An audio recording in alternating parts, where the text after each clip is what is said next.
Vamos hoy a analizar más o menos en profundidad desde todos los puntos. Bueno, yo no sé, como no han hecho presentación, yo es que trabajo en esta casa. Me llamo Mercedes Orihuela, soy conservadora responsable de eso que a veces se habla tanto en la prensa, que se llama el Prado disperso. Llevo aquí desde hace muchísimos años, tantos que es casi mejor no recordarlo. Y bueno, no me prodigo dando conferencias, pero de vez en cuando, como en el día de hoy, pues vamos a ver qué podemos sacar de este maravilloso sueño de Jacob de José de Ribera, que espero que les sirva a ustedes, cuando menos de entretenimiento. Como digo, vamos a hablar aquí de una de las obras más importantes pintadas por José de Ribera, que tenemos la fortuna que se conserve en el Museo del Prado. No obstante, antes de comenzar a analizar el lienzo, creo conveniente que conozcamos quién fue el pintor José de Ribera y cómo evolucionó su manera de pintar desde su juventud a su etapa de madurez, a la que pertenece precisamente la obra que aquí, Dios mío,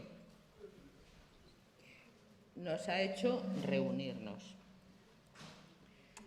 José de Ribera, el españoleto, como a él le gustaba denominarse, nace en 1591 en Játiva, provincia de Valencia, en el seno de una familia humilde. Su padre era zapatero, al igual que lo era o había sido su abuelo materno. Todavía desconocemos todo lo relativo a su infancia y a su primera educación, pero si hacemos caso a la biografía que elaboró Acisclo Antonio Palomino, que, como saben, fue un gran tratadista y también pintor, se cree que fue discípulo de Francisco Ribalta en Valencia, ciudad a la que acudiría siendo muy pequeño, aunque no existe ningún documento que nos permita asegurar que así fuese. Debió marchar temprano a Italia, probablemente en torno a 1609, y ya en 1611 textos italianos le citan en la ciudad de Parma. Sabemos que en 1615 vivía en Roma junto con dos de sus hermanos, también pintores, llamados Jerónimo y Juan, y vivían en Vía Marguta, que era la calle que habitaban los pintores y los artistas. En 1616 marcha a Nápoles, pero antes de irse realiza esta pintura, La Resurrección de Lázaro, que fue adquirida recientemente por el Museo del Prado. Como ven ustedes, el lenguaje es esencialmente naturalista, de gran influencia de Caravaggio. En verano de ese mismo año, ya una vez en Nápoles, se casa con Catalina Azzolino, hija del pintor Giovanni Bernardo Siciliano, pintor que le había acogido favorablemente a su llegada a la ciudad. Es probable que viajase a Roma en 1620 y 1621 y es seguro que lo hizo en 1626, ya que allí recibe en el mes de enero la Cruz de Caballero de la Orden de Cristo.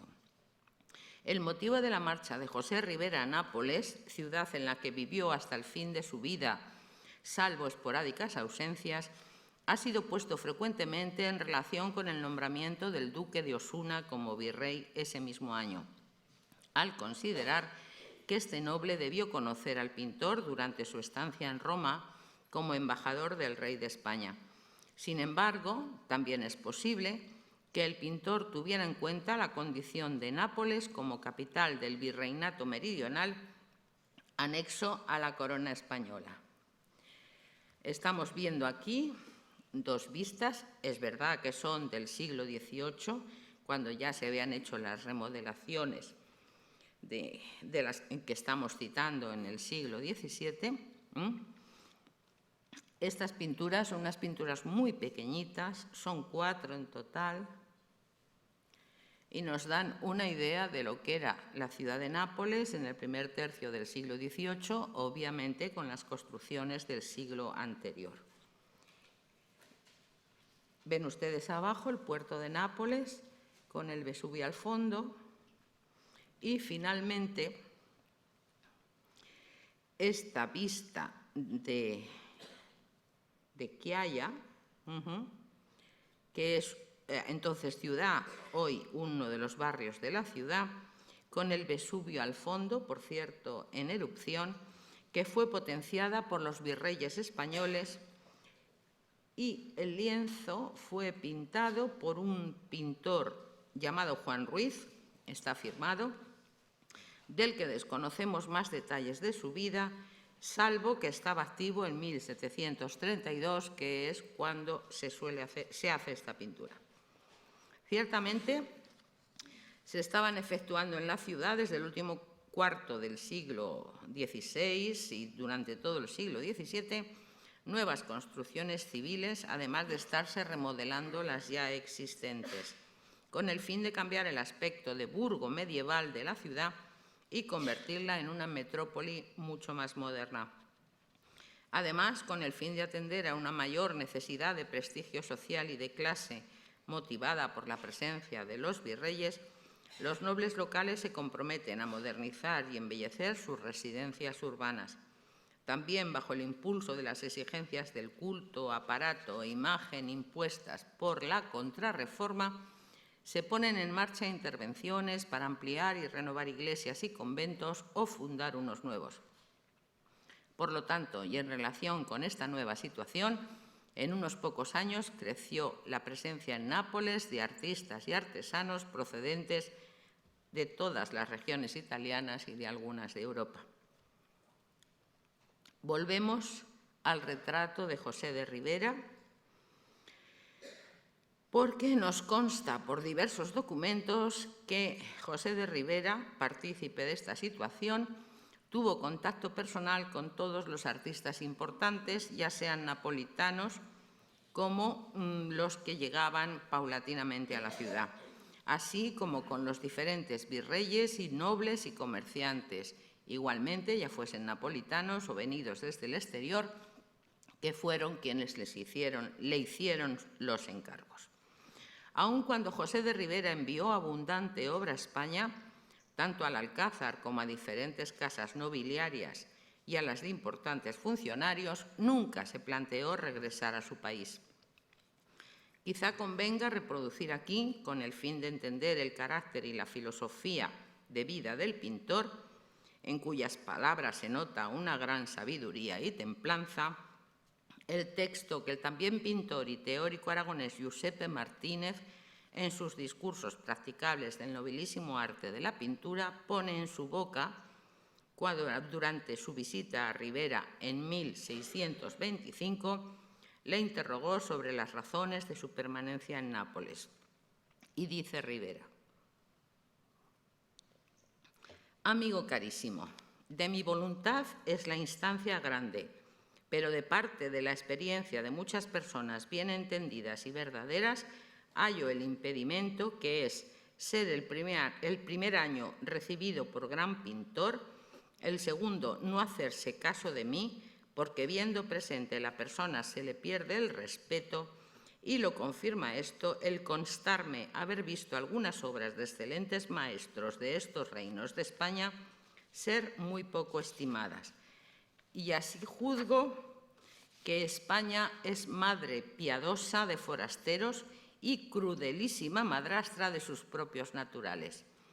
Yo me hallo en esta ciudad y reino muy admitido y estimado, y pagadas mis obras a toda satisfacción mía, y así seguiré el adagio común como verdadero: quien está bien no se mueva.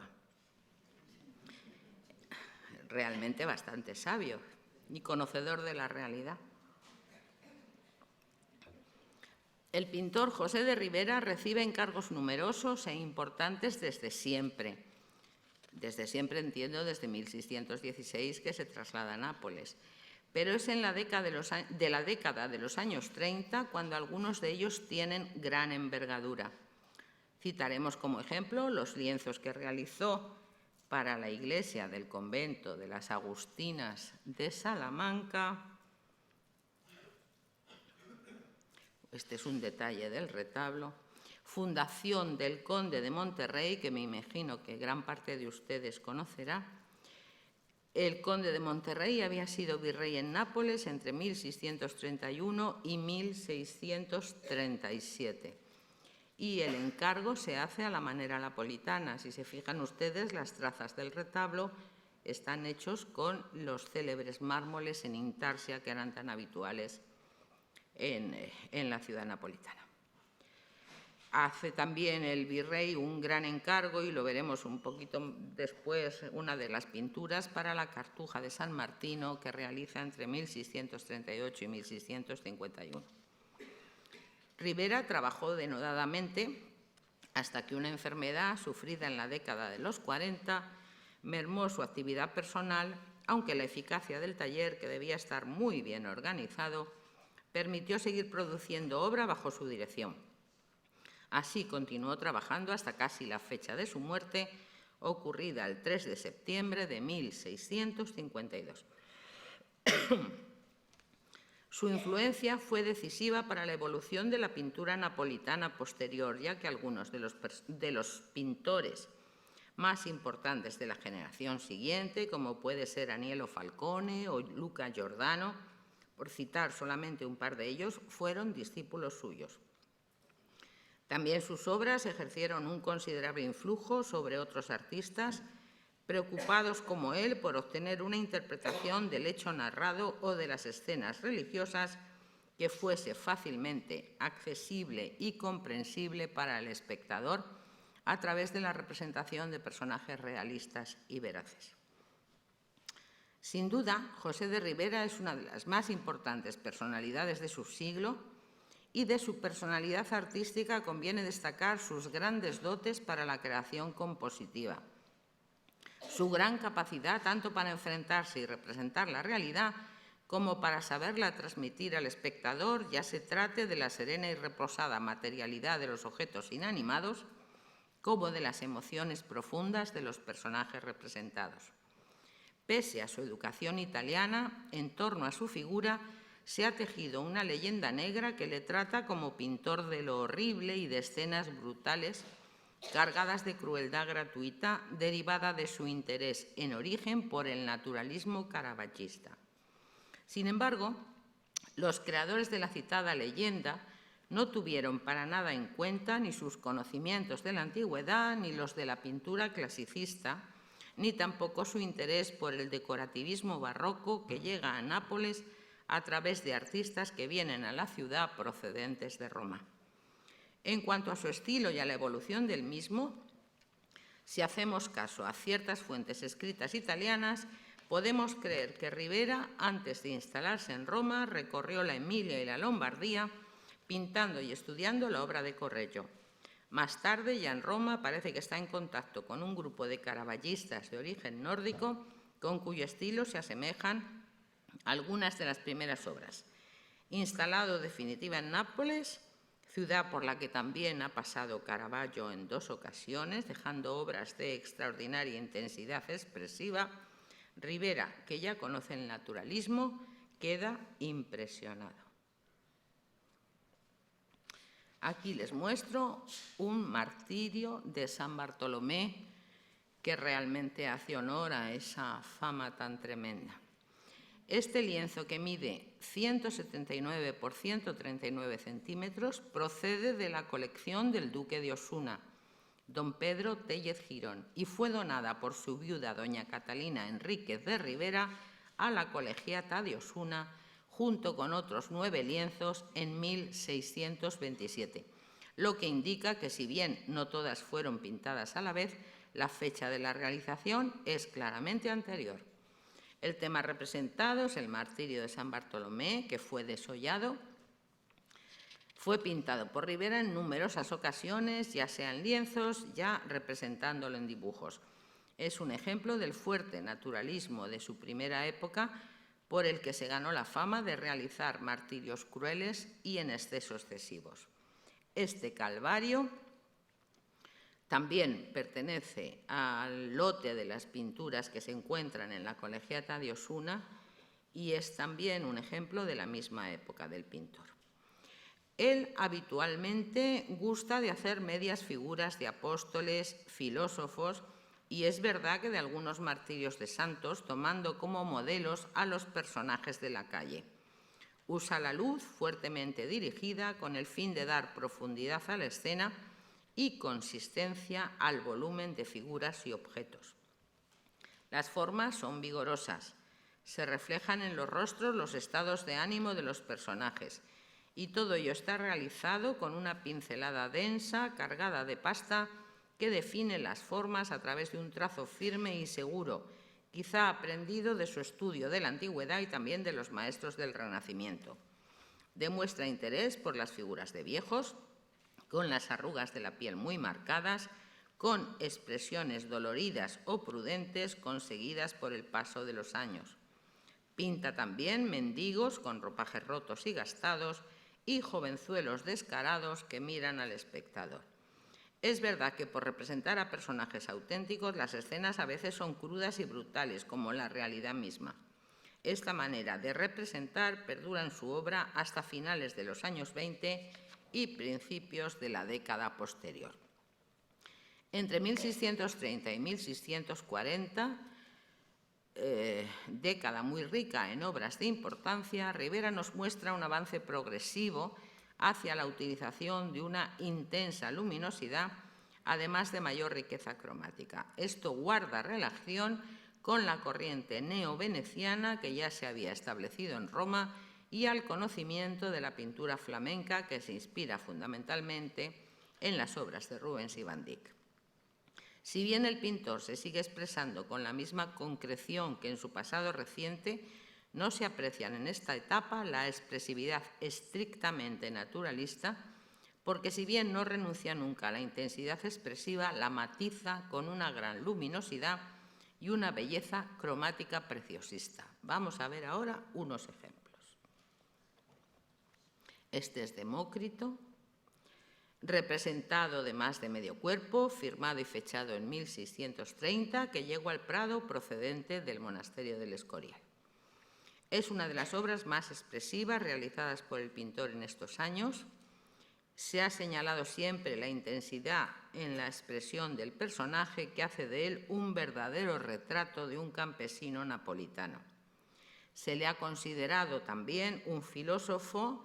Posteriormente, la representación de Arquímedes por la presencia del compás, y finalmente se le ha denominado Demócrito, ya que coincide con la iconografía tradicional del filósofo. Otro ejemplo. San José con el Niño Jesús. Lienzo firmado, es verdad que en parte ilegible y pintado también en torno a 1630. Tanto el gesto del rostro como la actitud de la mano izquierda se asemejan a los de la figura de Jacob cuidando a los rebaños de Labán del monasterio del Escorial y que vamos a ver un poquito más tarde, aunque la interpretación del tema está realizado con una clave luminosa diferente.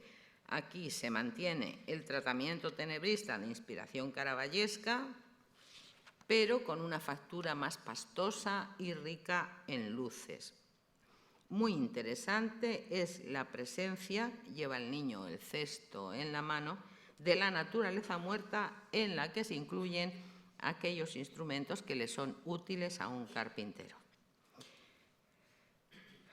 San Andrés, también procedente del monasterio del Escorial, en el que Ribera interpreta al hermano de San Pedro a través de un modelo rústico, pero como ven, de notable belleza. Su rostro refleja una profunda melancolía, como si estuviera presintiendo el martirio. También está pintado hacia 1630, también concebido en clave tenebrista. Su tratamiento es minucioso y analítico a través de una pasta densa que consigue una sensación de veracidad, especialmente en los detalles anatómicos. Este es el Tacto. Ingresó en el museo en 1837, también procedente del monasterio del Escorial, y está firmado y fechado en 1632. De nuevo, es una representación intensa, con iluminación fuerte y dirigida, respondiendo a pesar de su fecha a la inspiración caravallista. Sorprende la habilidad del pintor para captar y plasmar las calidades de las cosas, y en el fondo neutro, bastante más aclarado, se ve una cierta vibración luminosa que avanza su estilo posterior. Asimismo, su interés por la antigüedad se revela en la presencia del busto clásico que está entre las manos del personaje, que se ha creído que era un retrato del escultor ciego Giovanni Gomelli de Gambazzo, que nace en 1603, muere en 1664, pero esta teoría ha sido desestimada, ya que el año en que Ribera pintó este cuadro, el escultor debería tener apenas 29 años, siendo el personaje representado sensiblemente mayor de edad. Finalmente, se ha optado por creerle una representación del sentido del tacto por la concentración que expresa el rostro mientras el personaje pasa la mano por el mármol de la escultura. Aquí tenemos la Santísima Trinidad, lienzo pintado en la mitad de la década de los años 30, vendido por el pintor Agustín Esteve a Fernando VII en 1820 para el Museo Real de Pintura y Escultura, que había sido creado justamente el año anterior. Junto a la rigurosa manera de tratar e iluminar al Cristo está el tratamiento del blanco de la sábana y el rojo del manto de Dios Padre sobre un fondo de celaje dorado. En cuanto a la iconografía de la Trinidad, Ribera no hace más que utilizar los modelos tradicionales que emanan de Durero y que, si recuerdan ustedes bien, también utilizó el Greco en una de las pinturas que se encuentran en este museo. Aquí tenemos a San Cristóbal, firmado y fechado en 1637, que procede también, como no, de las colecciones reales, y se identifica por primera vez entre los cuadros salvados del Alcázar después del incendio de 1734. Pasó al Prado cuando su fundación también. El tenebrismo ha cedido ante la sugestión luminosa y colorista del neovenecianismo y el gigante, un personaje rudo, se contrapone a la delicada figura del niño que está tratado con tonos más claros y más luminosos. Aquí tienen ustedes el martirio de San Felipe, firmado y fechado en 1639, y durante muchos años se creyó que Ribera representaba el martirio de San Bartolomé durante mucho tiempo. Se supone pintado para Felipe IV. San Felipe, que predicaba en la ciudad de Hierápolis, en Asia Menor, hoy Turquía. Alguno de ustedes habrá viajado a la famosa Pamukkale, que es donde se encuentran las excavaciones de Hierápolis. Pues, como digo, San Felipe fue crucificado amarrado a la cruz con cuerdas, no clavado en la misma con clavos. En esta complicada composición, como ven, de numerosos personajes, su técnica de madurez se expresa espectacularmente.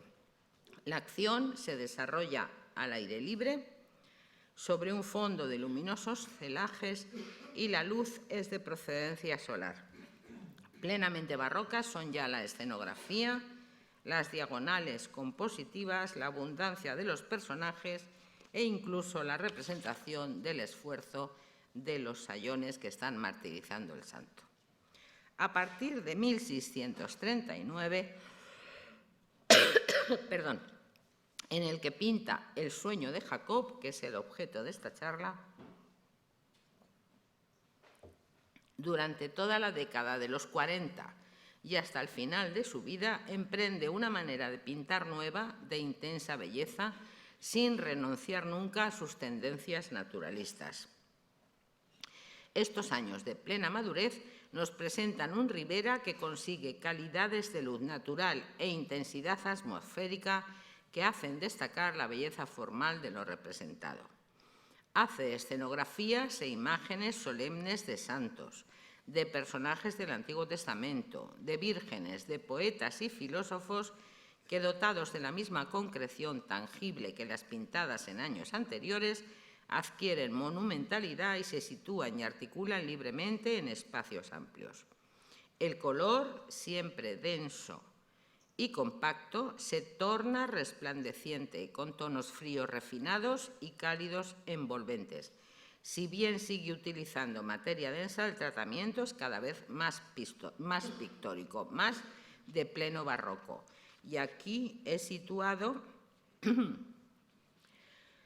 la comunión como ejemplo de lo que les estoy diciendo, la comunión de los apóstoles, pintado para la Cartuja de San Martino en Nápoles, que se inicia a finales de los años 30, en concreto el encargo es de 1638, pero que se concluye en 1651, cuando el pobre Ribera se encontraba ya muy enfermo.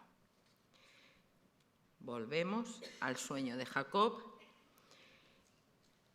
esta escena, elegida por Ribera, pertenece al Antiguo Testamento y reproduce de manera fiel el episodio narrado en el Génesis, capítulo 28, versículos 10 al 22, y que dice así: Salió pues Jacob de Beerseba para dirigirse a Harán. Llegó a un lugar donde se dispuso a pasar la noche, pues el sol se ponía ya, y tomando una de las piedras que en el lugar había, la puso de cabecera y se acostó. Tuvo un sueño en el que veía una escala que, apoyándose sobre la tierra, tocaba con la cabeza en los cielos, y por ella subían y bajaban los ángeles de Dios. Junto a él estaba Yahvé, que le dijo: Yo soy Yahvé, el Dios de Abraham, tu padre, y el Dios de Isaac. La tierra sobre la que estás acostado te la daré a ti y a tu descendencia.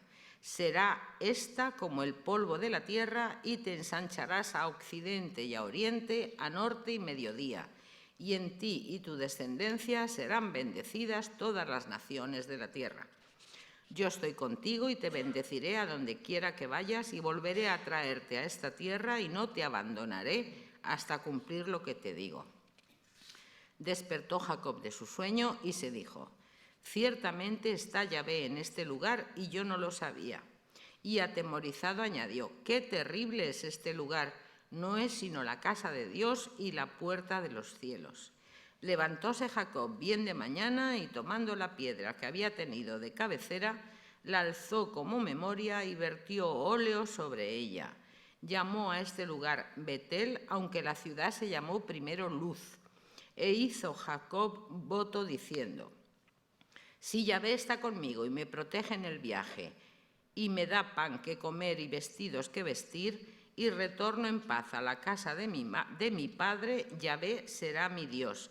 Esta piedra que he alzado como memoria será para mí casa de Dios, y de todo cuanto a mí me dieras te daré el diezmo. Llegados a este punto, después de leer el texto del Génesis al que se refiere la composición, conviene repasar también de forma sintética quién es el patriarca Jacob, que es el personaje representado por Ribera, de acuerdo con las representaciones más habituales que de él se conservan.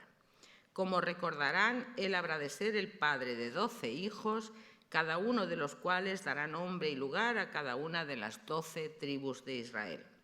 Personaje de gran importancia en la iconografía cristiana, aparecerá representado en la iconografía bizantina y medieval junto a Abraham e Isaac, recibiendo en su seno las almas de los elegidos que les son llevadas por los ángeles, es decir, estando presentes en el juicio final. Del matrimonio formado por Isaac, hijo de Abraham, y su esposa Rebeca, habían nacido 2 gemelos, Esaú y Jacob. Al parecer, llegados al mundo por ese orden, siendo por lo tanto Esaú el primogénito. Este fue llamado así porque era pelirrojo y muy velludo, y el otro, que nació enseguida llevando cogido de la mano el talón de su hermano, se le impuso el nombre de Jacob, que significaba aquel que coge el pie de otro o el que lo suplanta. Aquí tenemos una pintura de Luca Giordano en el que están representados los dos hermanos. La pintura puede datarse entre 1695 y 1696 y representa el momento en que ambos hermanos, siendo ya mayores, y Esaú tiene una afición excesiva, máxima, por la caza, regresa hambriento al hogar paterno y su hermano le ofrece un suculento plato de lentejas a cambio de su primogenitura. Posteriormente, Jacob, con la complicidad de su madre, se hace bendecir por su padre, tomando el lugar de su hermano, que de nuevo, como no, se encontraba de cacería. El engaño se representa en esta pintura de Ribera, que realizó Ribera en 1637 y que también procede, como no, de las colecciones reales españolas.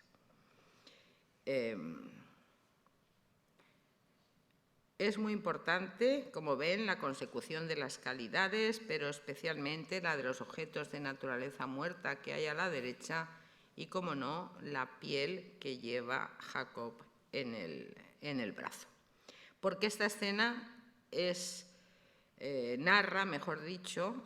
narra en el Génesis, capítulo 27, versículo 22, y pues la temática es la siguiente: puesto que Esaú era extremadamente velludo y tenía la costumbre de llevar a Isaac, ya viejo y casi ciego, piezas por él cazadas, Rebeca viste a Jacob con una piel de cabra de largo pelo, a la vez que cocina para su marido un guiso de cabrito preparado para que recordase el sabor de la caza. Isaac palpa los brazos del hijo pequeño, le toma por el mayor y le otorga su bendición. Este tema, muy poco frecuente en la representación durante la Edad Media, se convirtió en habitual en la pintura del siglo XVII y es un tema que, según la opinión de San Agustín, podría tomarse como la prefiguración de Cristo bendecido por los profetas. Esaú, que como ven ustedes viene por la parte posterior de caza y obviamente ignora este episodio, pide cuando regresa a casa a su padre que le bendiga y éste se niega, entendiendo que ya lo había hecho hacía poco tiempo. Es fácil comprender la cólera del hermano Esaú cuando descubre el engaño y de ella huye su hermano menor marchando en dirección a Mesopotamia, actual Irak, país de origen de su abuela Abraham y de Rebeca, su madre, en busca de la casa de su tío Labán. En la época medieval se creyó que este episodio del viaje de Jacob en busca de una nueva vida y de una esposa, como ya veremos, equivaldría en el Nuevo Testamento al momento en que Jesucristo abandona la casa materna para reclutar a miembros de su iglesia entre los gentiles. También se ha interpretado esta fuga de Jacob como prefiguración de la huida a Egipto y la cólera de Esaú, que busca matar a su hermano, se identifica con el pueblo judío que, después de haber hecho crucificar a Jesucristo, persigue a sus discípulos. Durante el viaje de Jacob, ¿lo he pasado? ¿No, verdad? Ahí está. Durante el viaje de Jacob a casa de su tío Labán tiene lugar el episodio que nos ocupa y que sí lo había pasado, y que Ribera pintó en 1639. Es el momento en que en sueños el patriarca ve la escala que une el cielo y la tierra y por la que los ángeles suben y bajan. Aunque Ribera haya preferido no representar aquí la escala en toda su integridad, sino solo sugerirla dentro de una nube o trazo luminoso que se funde con el paisaje y en medio de la cual representa unas figuras de ángeles apenas sugeridos y pintados con el mismo tono del fondo, es habitual en la representación del tema la presencia corpórea de una escalera que suele tener 15 peldaños. Este es un ejemplo de la representación del mismo tema en una composición realizada por Franz Franken II, pintor flamenco nacido en Amberes en 1581 y fallecido allí en 1642. Esta pintura no procede de la colección real como las que hemos visto hasta ahora, sino que fue legada al Prado por don Pedro Fernández Durán en 1930-31. Aquí tienen otra composición, en este caso anónima, en la que se puede ver la escalera y los ángeles subiendo y bajando.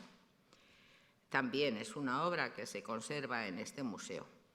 Estos ángeles, según Honorio de Autun, cuya teoría es repetida por algunos pensadores, simbolizan las virtudes. Los ángeles que ascienden equivaldrían a las que tiene la vida contemplativa y los que descienden a las de la vida activa.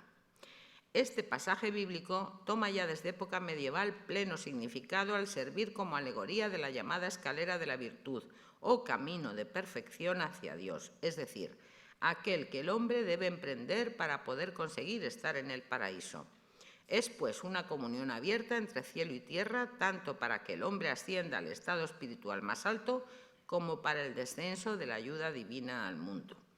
Para los historiadores de las religiones, la escala celeste, vista en los sueños por Jacob, no es más que el recuerdo de los zigurats mesopotámicos, cuyas escaleras o rampas vistas desde abajo parecían llegar al cielo, al igual que ocurría con la imagen de la Torre de Babel. Es frecuente en la historia del arte que la visión de la escala se empareje con la de la lucha de Jacob y el ángel, que tiene lugar un poco más tarde en el relato bíblico, como ahora veremos. A ver. El texto del Génesis, retomando la historia de Jacob, describe que cuando el patriarca despierta de su sueño y se pone en pie, vierte óleo sobre la piedra que le ha servido de almohada, consagrándola así al Señor. Posteriormente denominó al lugar Betel o morada de Dios y, según San Agustín y San Isidoro de Sevilla, esta piedra representaría a Jesucristo, cuyo nombre significa ungido. San Jerónimo explica que la piedra que sirvió de almohada a Jacob para descansar de su fatiga es la imagen de Cristo, sobre cuya figura descansan quienes sufren persecución recibiendo consuelo del cielo. Finalmente, y una vez terminado este episodio, Jacob llega a casa de su tío Labán, quien le contrata para cuidar su ganado. Ahí se encuentra con su prima Raquel. Les muestro el encuentro de Jacob y Raquel, interpretado por un pintor del XIX español que se llama Víctor Esteban, que está representada casi con un lenguaje prerrafaelita. Esta es una obra que tiene el museo, depositada en el Museo de Lampurdán, en Figueras, provincia de Gerona. Jacob se compromete a servir a su tío durante 7 años, hasta poder casarse con su prima, la bella Raquel, y una vez transcurrido ese tiempo, su tío Labán le da en matrimonio a su otra hija, que se llama Lea, y Jacob habrá de quedarse otros 7 años cuidando los rebaños para poder desposarse con Raquel. Aquí tienen ustedes una imagen de los dos abrevando el ganado, Jacob y Raquel, taller de un pintor del 17 de origen murciano que estudia en Italia, que trabaja mucho en Toledo y que se llama Pedro Rente y que acostumbra a convertir sus composiciones y sus escenas religiosas en escenas de género. Después de haber engañado a su tío, que obviamente se queda con más ganado del que pertenecía como salario, y una vez casado con su prima Raquel, emprende viaje junto con sus esposas y sus esclavas en dirección a Canaán, después de robar los ídolos familiares. Tarea a la que había contribuido también Raquel, quien además las esconde bajo la albarda de su camello y se sienta encima. Aquí tienen ustedes la representación realizada por Luca Giordano, pintor napolitano, que trabaja también en España, viene a decorar palacios, monasterios, incluso, como saben ustedes, el salón de baile del Palacio del Buen Retiro, hoy Casón, del Buen Retiro perteneciente a este museo. Y que había sido, obviamente, discípulo de Ribera, como ya habíamos dicho. Como digo, roban a Labán los ídolos familiares y los llevan escondidos bajo la albarda de su camello y encima se sienta Raquel. Obviamente, Labán y su hijo los persiguen, los alcanzan, buscan los ídolos, pero no los encuentran y finalmente les permite marchar. Recuerden ustedes que la posesión de los ídolos, que por otra parte probaría el politeísmo del pueblo hebreo, implica, según el código de Hammurabi, estamos en Mesopotamia, por eso hago esta referencia, el derecho de primogenitura. Por lo tanto, y de nuevo con malas artes, Jacob se convertiría en heredero de Labán al estar casado con Raquel, que era quien los tenía en su poder, desposeyendo así de sus derechos al hermano mayor de sus dos esposas. Durante el viaje de regreso a su casa paterna tiene lugar la lucha de Jacob con el ángel. De nuevo, la pintura es de Franz Franken y tiene el mismo origen que la pintura anterior. Y la misma representación, plasmada en 1670 por Andrea de Lioni, también pintor napolitano, nacido en el 30 y fallecido también en Nápoles en 1685. El ángel le cierra el paso a Jacob a través del río Yabac, afluente del Jordán. Luchan durante toda la noche hasta que al llegar el alba el ángel se marcha bendiciendo al patriarca. Esta lucha nocturna tiene todos los caracteres de ser también un sueño como el de la Scala. Las interpretaciones de este episodio han sido diversas. Los estudiosos de la mitología identifican el ángel con el genio del río y los cristianos con la figura de Dios que pone a prueba a los elegidos. También se ha considerado que podría ser el demonio o el arcángel Uriel. Se ha interpretado como símbolo de la lucha de la Iglesia con la sinagoga y como la lucha interior del ser libre en el alma de cada hombre. De regreso al país de Canaán tiene lugar el encuentro con su hermano Esaú, ante quien se humilla y es perdonado. En la iconografía, la vida de Jacob después de este encuentro apenas si tiene representaciones.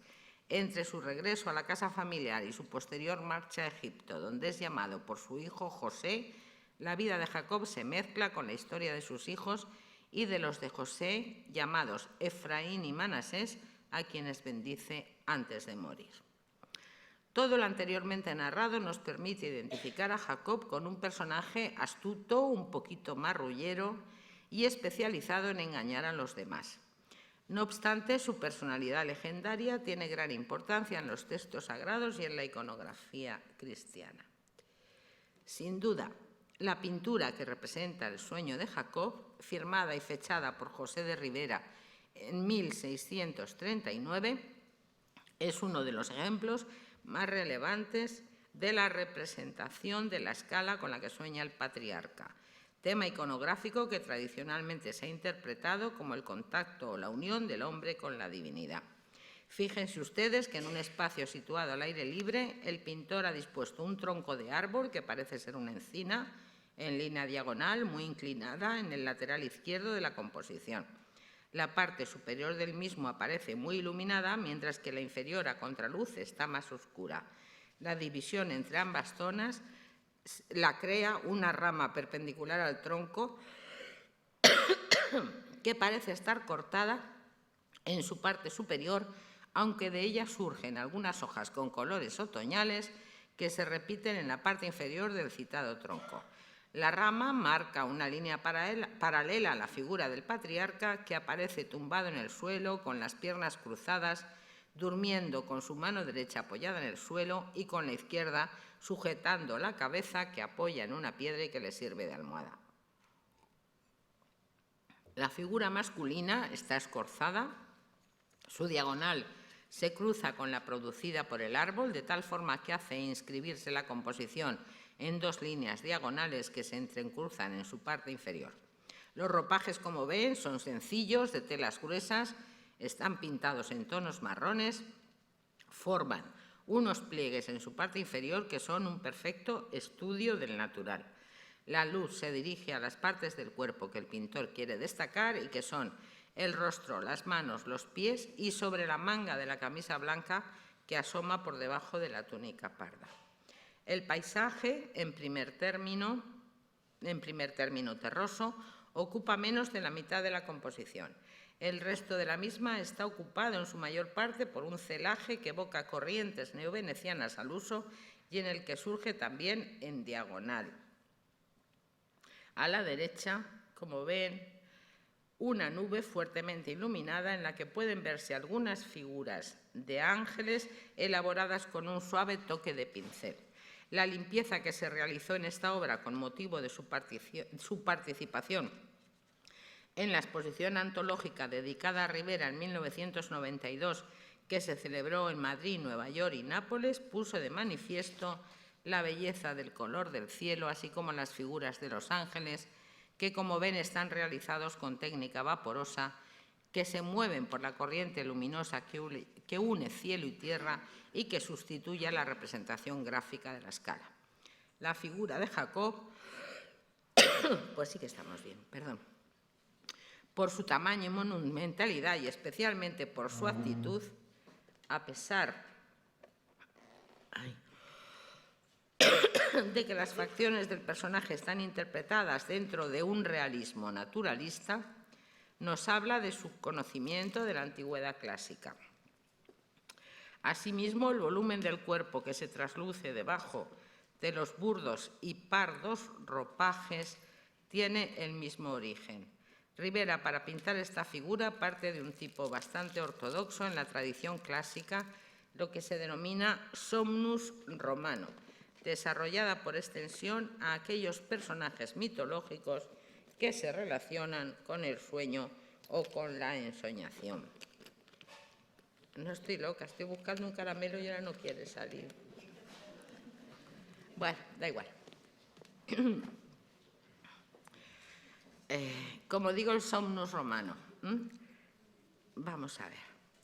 La representación habitual de esta figura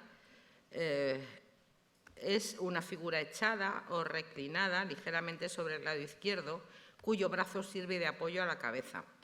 Recuerden algunas representaciones de ninfas, faunos, Cupido. Ay, muchas gracias. Endimión, de la propia Ariadna, que habrán visto ustedes aquí al fondo, al lado del patio de Murillo, o de algunas de las Venus dormidas que el Renacimiento recuperó de la tradición clásica. Por ejemplo, aquí tienen ustedes la figura de Ariadna, hija de los reyes de Creta, Minos y Parsífae, a quienes a cambio de la paz los atenienses debían enviar 7 hombres jóvenes y 7 doncellas cada año para alimentar al Minotauro. Creo que se lo recuerdo, por si no recuerdan bien quién es este personaje. Un año, Teseo, hijo de Egeo, rey de Atenas, marchó voluntario con los jóvenes para liberar a su pueblo del tributo. Ariadna se enamoró de Teseo a primera vista y le ayudó a salir del laberinto, dándole una espada mágica y un ovillo de hilo que estaba hilando para que pudiese hallar el camino de salida tras matar al Minotauro. Ariadna finalmente huye con Teseo, quien posteriormente la deja abandonada mientras duerme en Naxos. Dionisio la redescubre y se casa con ella, y con él fue madre de Enopión, rey de Quíos, a quien se le atribuye la invención de la elaboración del vino, y fue ascendida a los cielos como constelación, es la Corona Borealis. Pero quizá la mayor originalidad del pintor sea al convertir el sueño o visión en algo sugerido. Esta ausencia de la escalera y, por lo tanto, del carácter figurativo y narrativo ayuda a dar una mayor simplicidad a la escena y a conseguir intimismo a la representación, al no emular la imagen de algo tan sobrenatural como son los ángeles subiendo y bajando de cielo a tierra, sino simplemente silueteándolos. Quizá la finalidad que buscó Rivera, y vean ustedes aquí el detalle del rostro de Jacob, fuese presentar al espectador una imagen más cercana y directa, a lo que contribuye la sensación de sueño placentero que está teniendo el personaje, lo que confiere a la escena un carácter más poético que divino. Este especial énfasis poético que imprime Rivera a la escena no debería sorprendernos, pues dentro de la mentalidad hispana del barroco, y el pintor, aunque educado en Italia, siempre debió estar al tanto de lo que se cuece en España, la obsesión por la dialéctica entre apariencia y realidad se pone de manifiesto en la vida cotidiana, pero son los escritores como Calderón y Lope de Vega quienes abundan en ello en sus textos. Precisamente este último, Lope, se interesó por la vida del patriarca hebreo, dedicándole una de sus piezas dramáticas de tema religioso, titulada Los trabajos de Jacob. Sueños hay que realidad son. Si bien Rivera ha obviado que en una parte del texto bíblico,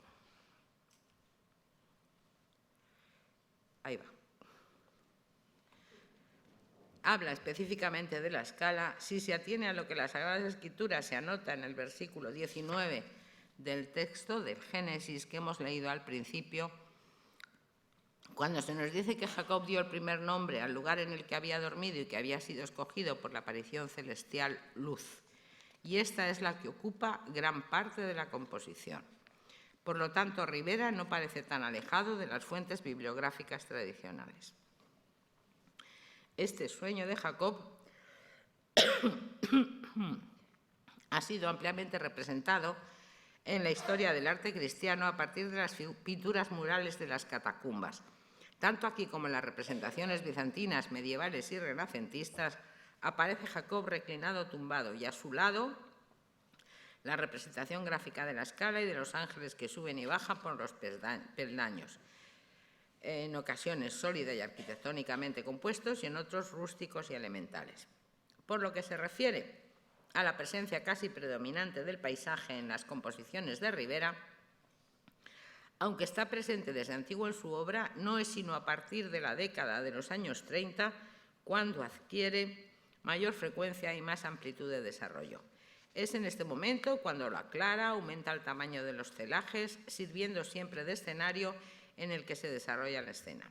Solamente se conocen 2 pinturas firmadas y fechadas por Rivera el mismo año que el sueño de Jacob, que pertenecen a la Casa Ducal de Alba y que son los paisajes en sí mismos. En ellos se puede comprobar cómo Rivera se encuentra este año en un momento de madurez creadora y técnica y de seguridad en el mismo como artista. Es también el momento de asimilación de los fenómenos estéticos que llegan a Nápoles procedentes de Roma. Se los muestro para que vean las masas rocosas, los troncos sólidos de los árboles, los celajes, que ni más ni menos vienen a ser similares a los que Rivera ha utilizado en el sueño de Jacob, que es la pintura que nos ocupa. Ahora,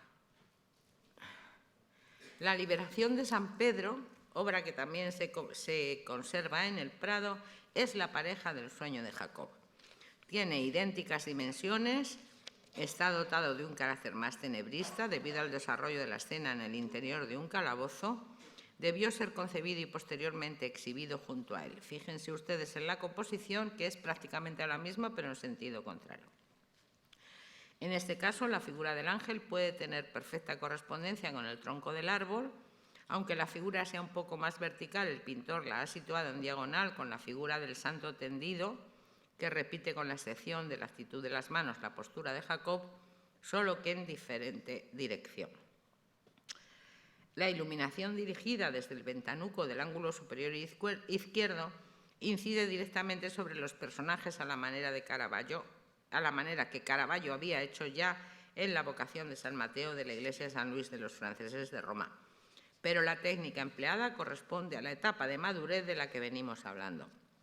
En la figura del ángel destaca el tono refinado del manto y sobre todo las alas blancas y refulgentes que evocan el efecto luminoso de la parte de la derecha del sueño de Jacob. Si bien la procedencia de ambos lienzos ha sido discutida,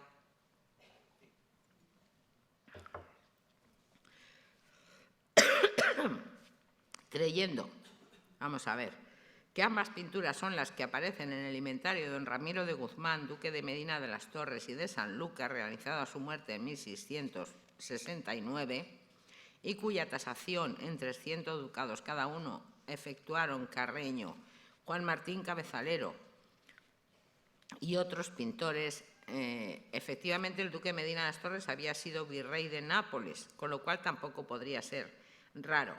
Pero en el catálogo de 1992 se identifican, fue el profesor Pérez Sánchez quien lo hizo, las pinturas que poseía el duque de Medina de las Torres, con un San Pedro liberado de su prisión y un Jacob que se conserva en el monasterio San Lorenzo del Escorial. Es Jacob y los rebaños de Labán. Siento no tener reproducción de la otra pintura. Y en cambio, nuestro sueño de Jacob y la liberación de San Pedro son las pinturas que figuran en 1658 en el inventario de don Jerónimo de la Torre, junto con otras obras de José de Ribera que él identifica. Don Jerónimo de la Torre fue miembro del Consejo de Su Majestad y secretario de Estado para los Asuntos de Flandes. En el inventario de sus bienes, realizado en 1658, que fue publicado por Genaro Artiles en la revista de Biblioteca, Archivo y Museo del Ayuntamiento de Madrid en 1928, se recoge un importantísimo número de obras de Ribera, especialmente significativas, con una serie de santos penitentes, todos de 3 varas escasas de alto y 2 1/4 de ancho, que equivalen a 240 por 188 centímetros. Poseía también, y así se anota, un San Pedro en prisión, un Jacob dormido y una serie de santos penitentes que hemos querido nosotros identificar porque venían más o menos en el mismo lote. Aquí tienen un San Pablo ermitaño, una Magdalena penitente, un San Juan Bautista, un San Bartolomé. Todos los tienen ustedes expuestos en el museo, y la Santa María egipciaca, pintados por Ribera entre 1640 y 41, que se conservan en el Prado y que fueron adquiridos por Carlos III al Marqués de los Llanos. Don Jerónimo de la Fuente constituyó un mayorazgo con su colección y esta, tras haber pertenecido a su hija María Francisca de la Torre, fue puesta a la venta por los patronos en 1718. Es extraordinario el interés y la importancia de las obras de Ribera reunidas por este coleccionista, todas ellas pintadas en su etapa de madurez, periodo clave incluido entre 1639 y el 42. Aquí hemos hecho un montaje del sueño de Jacob y su pareja, la liberación de San Pedro, para que vean ustedes. Ambas composiciones juntas fueron vendidos en 1718 a la esposa de Felipe V, doña Isabel de Farnesio, como obras de Murillo, de quien la reina era una gran admiradora y de quien buscaba obra para incrementar su colección. Ambos fueron inventariados formando parte de la colección personal de doña Isabel en el Palacio de la Granja, realizado en 1746, y posteriormente en el mismo Real Sitio en 1774, y en ambos casos con atribución a Murillo. En 1794 las dos pinturas se encuentran en el Palacio de Aranjuez y allí permanecen hasta 1818, desde son trasladados al edificio de la Real Academia de Bellas Artes de San Fernando. Finalmente, en 1827 acaban su periplo, siendo enviados al entonces Museo Real de Pintura y Escultura, el actual Museo del Prado, en donde se exhiben desde entonces. No es una tontería la atribución a Murillo. Sin duda, guarda relación con la creencia de que Ribera no pintaba de forma agradable y devota, sino que exclusivamente realizaba cosas horrendas y ásperas, leyenda esta difundidas incluso por Palomino. Por lo tanto, no se le consideraba capaz de representar la belleza del color del cielo, la brillantez y exquisitez de la luz y la serenidad de los personajes. Pero incluso puede ser también que, conocedores como eran de la pasión que tenía Isabel de Farnesio por la obra de Murillo, considerasen que la compra sería más rápida y más ventajosa. Es muy probable que entonces no conocieran la importancia que la obra de Ribera tuvo entre sus contemporáneos españoles y en la pintura española posterior. Llegó a impresionar a Velázquez, a influir en Alonso Cano y Zurbarán, y en Madrid tuvo como admiradores a Francisco Collantes, Antonio de Pereda, Juan Martín Cabezalero y al propio Juan Carreño de Miranda, y en Valencia a toda la familia Marc. El prestigio del pintor hispano-napolitano se mantuvo durante todo el siglo XVIII, cuando obras suyas ya adquiridas por la corona, que no encargadas, siguen enriqueciendo las colecciones reales y su nombre se empareja a altas valoraciones en los inventarios. Sin duda fue Murillo en donde la herencia riberesca encontró mejor acomodo. Aunque los críticos han tratado de contraponer la delicadeza murillesca a la crueldad de Ribera, es una realidad que el sevillano, desde su producción juvenil, supo ver en Ribera la fuerza de sus modelos, los contrastes de luces y sombras y la maestría de sus composiciones. De Ribera puede proceder la aparición en la obra de Murillo de tipos populares, pero también de las representaciones de la Inmaculada Concepción. Aquí tienen ustedes la Inmaculada Concepción de los Venerables o del Mariscal Soult, porque fue quien ordenó mandarla a Francia en 1813, encargada en 1678 por don Justino de Neve para la iglesia del Hospital de los Venerables, o la propia Inmaculada del Escorial, que se encontraba en el Palacio de Aranjuez antes de llegar al Prado, entre los cuadros que Carlos IV poseía siendo príncipe de Asturias. Y vean ustedes esto: la Inmaculada de las Agustinas de Monterrey en Salamanca, pintada por Ribera en 1635.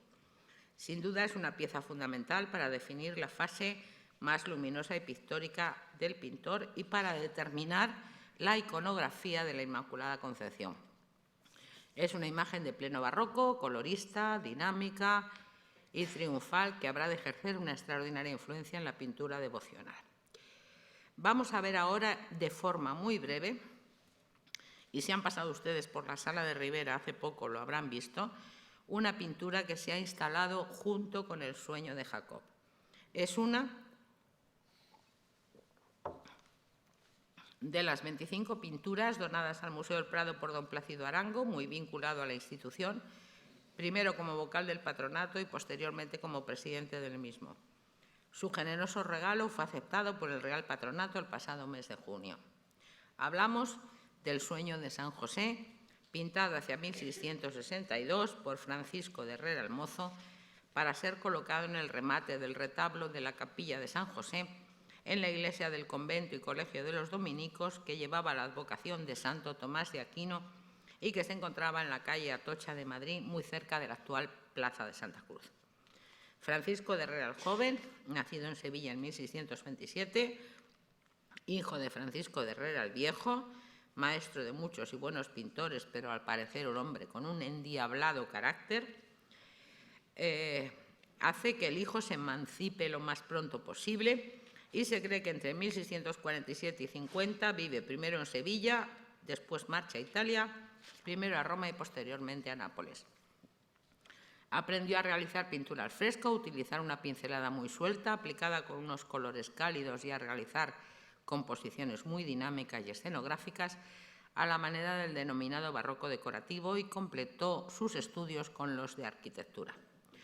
En 1654 se encontraba ya de regreso en Madrid, pintando el triunfo de San Hermenegildo para el retablo mayor del convento de los Carmelitas Descalzos, lo que hoy es la iglesia de San José, en la esquina de Gran Vía con la calle de Alcalá. Un año después está de nuevo en Sevilla, trabajando para la catedral, y en 1660 funda, junto con Murillo, que también nota su influencia, la Academia Sevillana de Dibujo, pionera de todas las que se crean en el país y de la cual ambos son presidentes. A finales de ese mismo año se traslada a Madrid, en donde habrá de ser pintor y arquitecto de la corte. Fue pintor de Carlos II desde 1672, maestro mayor de las obras reales en 1677, y hasta su muerte, ocurrida en 1685, trabajó esencialmente como tracista de retablos, escenógrafo teatral y arquitecto, y de hecho viajó a Zaragoza en 1680 para realizar los planos de la Basílica del Pilar, que se iniciaron un año más tarde y cuyo proyecto original fue modificado con posterioridad a su muerte. La representación del Sueño de San José se inspira en el Evangelio de San Mateo y es frecuente en la pintura española del XVII y en siglos posteriores. Hay que tener en cuenta que hasta la Contrarreforma y en España después de Santa Teresa de Jesús, la representación de San José, de quien era muy devota, pues anteriormente las imágenes del santo eran meras comparsas en las representaciones de la Virgen o de la Sagrada Familia. La santa funda conventos bajo su advocación, empeñándose en subrayar su fe y confianza en Dios y en ensalzar su humilde trabajo de carpintero, así como su participación ejemplar en la vida cotidiana de la familia de Jesucristo en la tierra. El episodio que se narra en esta composición es la aparición de un ángel enviado por el Altísimo a José mientras duerme para tranquilizarle ya que en secreto pensaba repudiar a su esposa, informándole que el embarazo de ella es obra del Espíritu Santo. En esta composición, San José está durmiendo recostado, tiene junto a su mano en el ángulo inferior derecho una cesta con herramientas propias de carpintero, entre las que se reconocen una azuela y un berbiquí, y en su sueño se le aparece el ángel que surge desde el fondo de la pintura, que el pintor representa mezclando luces y sombras y que le sujeta el brazo mientras señala con su otra mano la presencia de la paloma que representa el Espíritu Santo, que irrumpe en la escena, ocasionando un rompimiento de gloria en el que se incluyen, uno de ellos a contraluz, unos ángeles que portan un espejo y flores que recuerdan a las azucenas y que se refieren a la virginidad de María a pesar de su embarazo. Si bien la representación de este tema iconográfico es bastante habitual en la pintura del XVII y siglos posteriores, no lo es el que la escena se desarrolle en el exterior, como ocurre en este caso, ya que generalmente se desarrolla en el taller del carpintero. Pero el hecho de que esté en un exterior permite a Herrera utilizar composiciones muy dinámicas y a veces de gran complejidad y contraluces ocasionados por la luz que emana de los rompimientos de gloria y que permiten que las formas se deshagan, utilizando para ello unas pinceladas tenues y suaves de pleno barroco. Se considera que este lienzo data de hacia 1662, cuando ya se ha asentado en Madrid de forma definitiva y utiliza los recursos pictóricos de plena madurez. Bueno, pues muchas gracias por su atención.